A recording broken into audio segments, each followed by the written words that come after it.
some screaming heavy metal. We rock! But the evil that men do lives on. We gonna bang your head!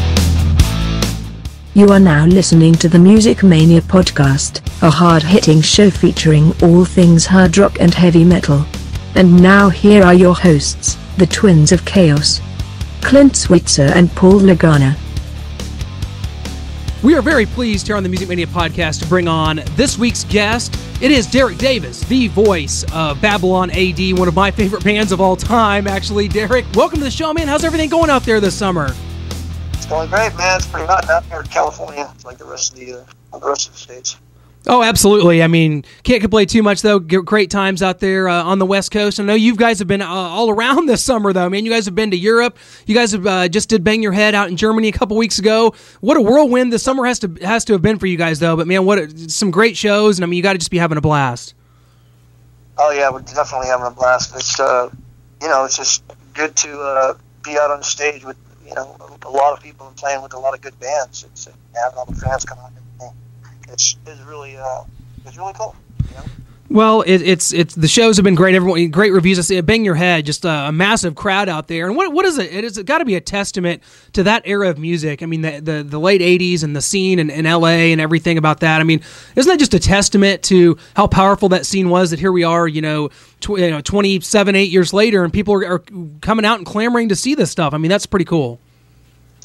Yeah, it's been like that for about 4 or 5 years like that now. It seems like everybody kind of maybe had kids and got married, and now they go back to what they who they were and what they know. I don't think nowadays music has the longevity of the stuff that we were doing in the 80s and the early 90s. You know what I mean? The fan base I don't think is the same type of stuff now. I know from talking to younger people that they're just not really into bands. They're just into like a song or two every once in a while, though. You know what I mean? It's a totally different type of thing, So the fans, they really stay with you, and they latch onto a band that they heard when they were in high school, and the band is still playing. They're still into it. So it's really cool. It's good for us, anyways. Right. Derek, talk a little bit about when you guys actually formed back in '88. San Francisco, I believe, is where you guys are out of. Actually, how important was it at that time to get to L.A., where the scene at that time was really rocking? Well, what happened for us is, we formed the band, and we started playing around the Bay Area, the San Francisco Bay Area, and we played the Stone, the Omni, the Keystone, Palo Alto, Keystone, Berkeley. Every place that was out here, we played for so many times, and we became like the big draw in the San Francisco Bay Area, and we really didn't have anywhere else to go except for try to expand and get down to LA, And after a couple of years of doing that and having demo tapes and everything, and having management, we started doing smaller like West Coast tours and things like that, and moved to Los Angeles. I think it was on a Wednesday, and I think it was in October on a Wednesday. We moved to Los Angeles, and Friday night, Clive Davis called us up and said, "Hey, I want to see you guys at a showcase tomorrow." And we literally only had half of our stuff there. We couldn't turn it down, so they booked us a studio, and we went in the studio and did a showcase for him, and we did about 7 songs. And as soon as we were done, he just jumped up and said, "Welcome to the family, boys." And we were like, we were stunned, man, because we'd only been in LA for like 3 days, So it was a good way to start our Hollywood life. You know what I mean? That's the way we started down there. Well, what a time it was back then. I mean, it'll never be replicated in rock history or in any music scene. We'll never top that. I mean, for those that didn't experience it, those that weren't around, I mean, can you just talk about what it was like, just not only playing the clubs. I mean, you got the Rainbow, the Roxy, the Whiskey, all those clubs, but just as a person living there and hanging out, and all the shows you could go see, the flyers up on all the wall on the street corners. Well, how just explain just how it was back then, and your. It was it was a whirlwind, man. Every single damn day was like you said, you go down to the Sunset Strip, and there was hundreds of bands, and there was thousands of people. I mean, in the middle of the street, even on Fridays and Saturday nights on the Sunset Strip, you know. And we lived right off of Hollywood Boulevard, so we would just walk down to the Rainbow and walk down to the Roxy or whatever the hell we were going to go to that night. And it got to a point after a couple of years, we didn't even go out on Friday and Saturdays because there was just too many people, you know. If we weren't digging, we'd stay home, or party on a roof at our apartment or something like that. But then we'd go out like on Monday, Tuesdays, Wednesdays, and Thursdays when there was a little bit of less amount of people down there because it was mayhem down there.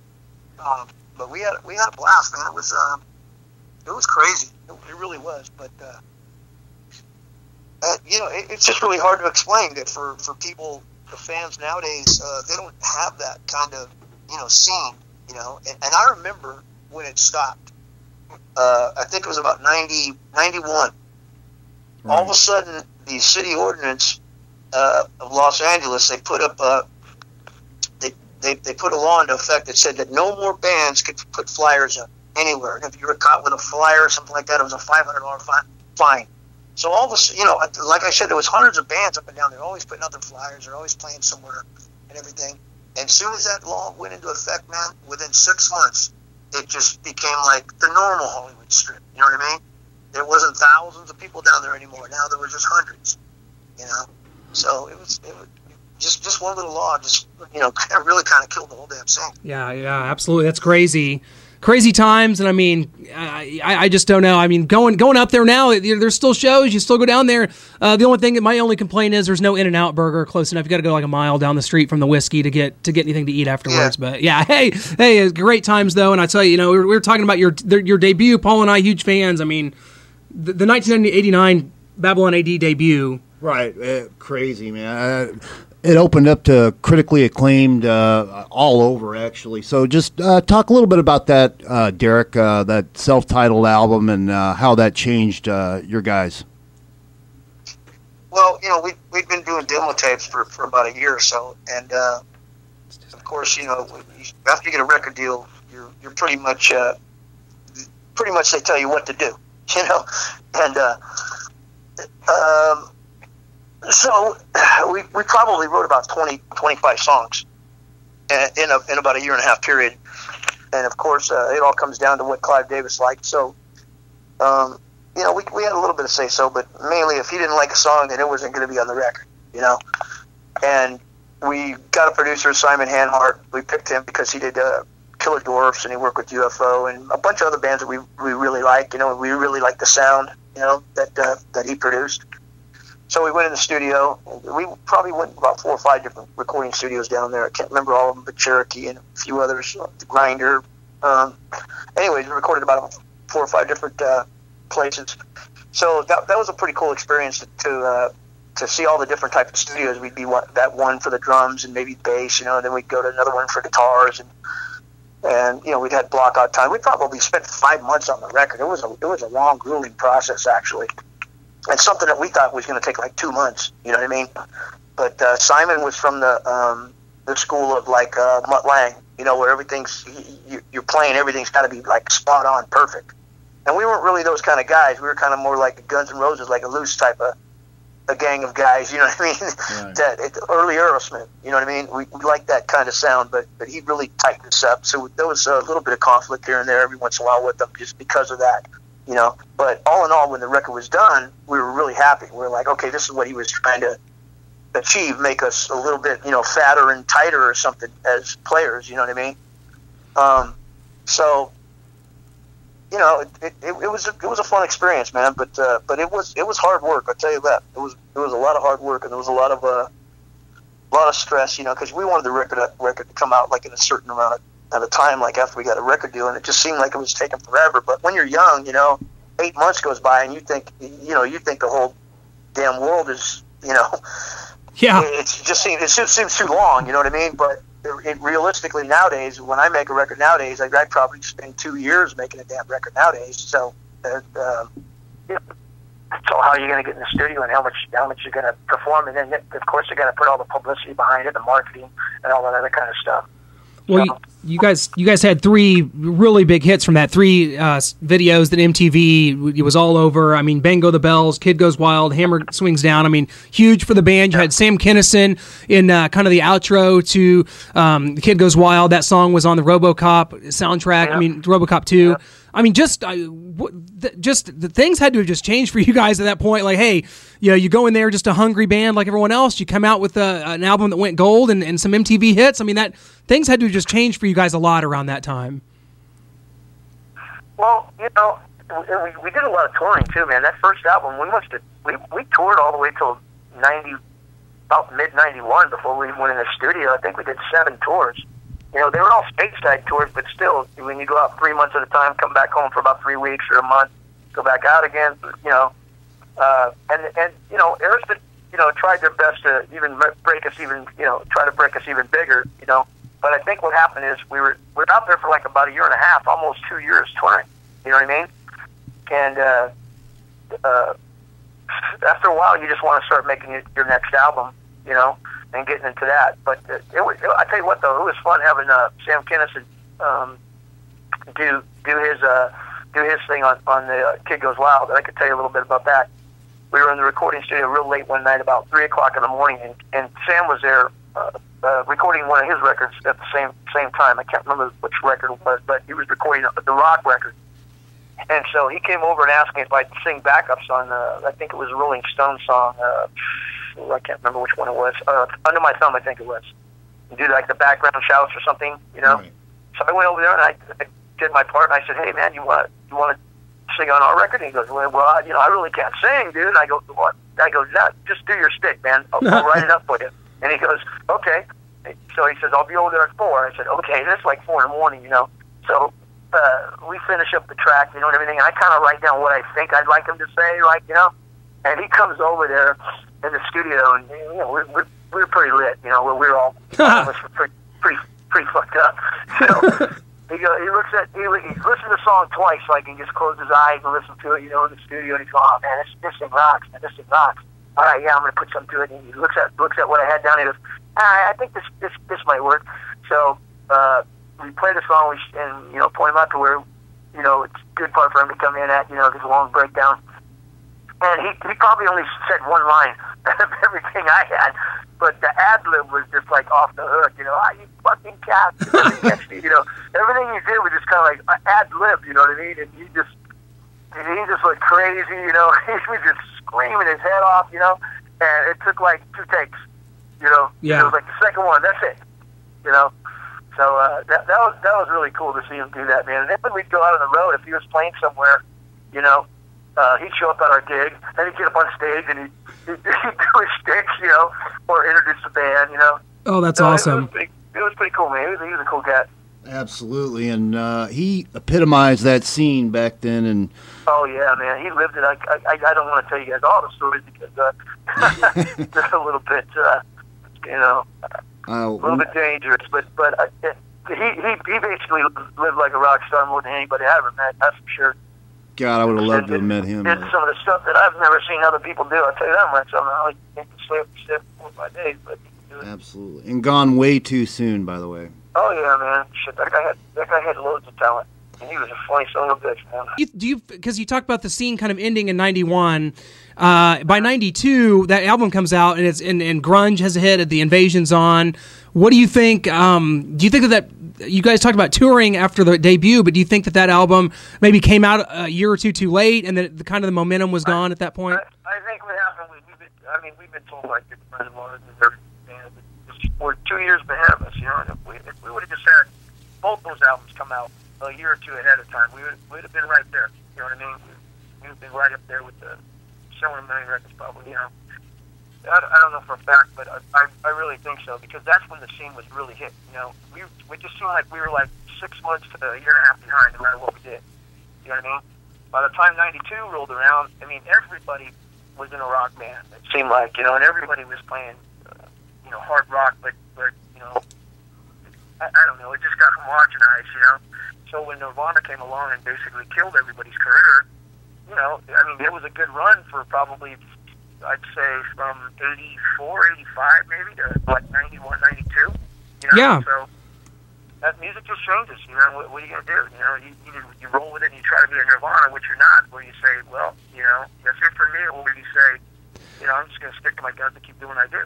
Well, and in a lot of these bands, just still, the fact that they're still out there, and so many. I mean, you could just name not just the heavy hitters. I mean, you know, the Motley Crue's, Bon Jovi's. Of course, Motley Crue just retired, but those bands have been big all the while. I mean, you still got the Whitesnakes. You know, so many bands out there still performing. You got you guys. I mean, gosh, Bang Tango. I mean, so many bands out there still doing the thing. And I mean, for you guys, how important is it to the legacy of Babylon AD that in 2014 you guys did reform with original members? And to have this run, how important is that to the legacy of the band, Derek? Because it's you guys are out doing the thing. I mean, that's got to be huge for you guys to have done this. Well, you know, as long as it's still fun, then there's no reason to stop. You know what I mean? We still get a blast getting up on stage. You know what I mean? And partying at night after the gigs and shit like that. We do the same damn thing we did when we were 22 years old. So, and we're still, you know, feels like you're living the dream. Just, you know, a little bit less, but at the same time, you know, our bodies can't take the punishment that we used to, you know, divvy out to each other, you know, back in the day. You know what I mean? So it's good. It's good to kind of like play a couple gigs a month. You know what I mean? And that's good for all of us. We're like, okay, good. You know, because then it's more exciting, and the gigs are a little bit more prestigious because we're playing with all these other bands all the time on these festival circuits and things like that. You know.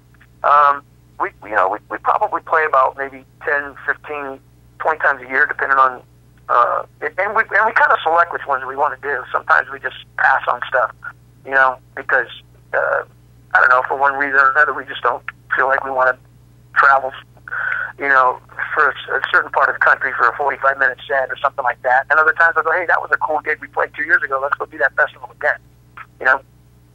And, you know, I don't know, man. Everybody still has the same enthusiasm. We're making a new record right now. We're working on a new record, and that'll be out late next year, probably around October or November. So, you know, as long as it's fun, man, we're going to keep on doing it. You know what I mean? Absolutely. Before you go, Derek, I'd be remiss if I didn't ask you about your background in the blues rock as well. In 2005, you and Jamie released an album called American Blues Box. Just talk a little bit about that and your blues background. Well, what happened with that, you know, is I'm the type of person I always need a something in front of me that's going to give me some kind of some kind of rush or whatever. That's something different, you know. So I started playing slide guitar, you know, and I listened to a lot of Elmore James and Muddy Waters and things like that, Johnny Winter and shit, you know. So I called up Jamie and said, "Hey man, I'm writing some blues tunes. You want to do some some blues rock kind of stuff?" And he's like, "Yeah." So we put the band together, and we had a great harmonica player, man, and a great bass player that played with a lot of cats. Both those guys played with a lot of heavy cats, the blues cats. And we recorded a record, you know, and then we didn't play a lot of gigs. We probably played about 50 gigs, but they were mainly up in the Bay Area and things like that, you know. And it was a fun run, you know what I mean? And the album came out really good, and everybody really, really, really liked it, you know. But it's hard to get all the marketing and stuff. When you're doing things yourself, it's hard to get all the publicity and the marketing and all that other kind of stuff, you know. And then I don't know if you guys are aware of this, but last year I put out with a band called Moonshine. Have you guys heard about that? Yeah. Right, we were just reading about that. Yeah. Oh, okay. Yeah, that was something that we actually recorded at Eddie Van Halen's house, like about 5150, right? Yeah. Yeah. And that came out really cool, man. And I had the demos all these years just sitting on them. You know what I mean? A full albums. I mean, we got looked at by about 3 record companies, and then the band we just infighting. You know, it just kind of killed itself. So even though Babylon AD was still going on, I was doing different stuff too. You know what I mean? So I was playing with these guys, Greg DeFalco and a bunch of other cats that are really good musicians, man. You know. So we we basically recorded the damn thing for free over at Eddie's house, you know? Right. But it came out great, you know, but the band broke up, you know, and those guys, a couple of the guys started another band that was kind of similar to Moonshine, but really wasn't. And I had the demos, so I called Craig a couple of years ago, you know, and I said, "Hey man, I got these demos, man." And everyone that's ever heard them before like friends of mine or cousins or just people that have heard the stuff or seen Moonshine, saw Moonshine back in the day, like 98, 97, 96, that kind of stuff, was always like, man, when are you going to release that record? Because we had demos that we gave to a lot of different people, you know? So one day I was sitting in my recording studio and I popped in some of the demos and I went, gosh damn, man, these things sound great. You know, I was like, fuck, I forgot about all these songs. You know, it's been almost 20 years, you know? Mm-hmm. So I just kind of polished them up, man, and we put it out. And I tell you what, it's still selling. That was about a year and a half ago. It's still selling really well. And a lot of people want us to go on tour, and a lot of people want us to do something with it. But all the guys are, you know, most of the guys are in L.A., a couple of guys are in San Diego, and I'm up here in the Bay Area. We're all kind of, maybe if something presented itself that was really big, we'd do it. You know what I mean? But sure. You know, and time goes by, and now since that record, I've been working on a soul record. You know what I mean? So now that's where my vision is right now. I'm working on this, like, it's soul / rock, kind of like a Isley Brothers thing. You know what I mean? With guitar, but at the same time, kind of soulful. Well, so now I'm working on that. You know what I mean? So I'm always trying to do something a little bit different. Just finding time to get all these projects. Guys, you can go to BabylonAD.com to check out the dates coming up for Babylon AD. Going to be doing the Monsters of Rock cruise coming up. I know it's not your first rodeo with that. I'm hoping nobody goes overboard during that, tube of fun. That'll be awesome. And, of course, the Rock and Skull Festival in Joliet, Illinois. That is going to be a huge festival coming up. Big festival out there. You guys always doing it, man. And Derek, you always out there doing your thing. Keep it up. And we just can't thank you enough for the time today, man. It's just been a pleasure. And you got to get Babylon AD or one of your projects here to Kansas City where we are. We'll come say hi in person, man. We got to make that happen. Sounds good, man. Thanks for having me. Hey, Derek, man, we can't thank you enough. Thanks a lot. Appreciate it, Derek. Okay, brothers. Thank you very much, man.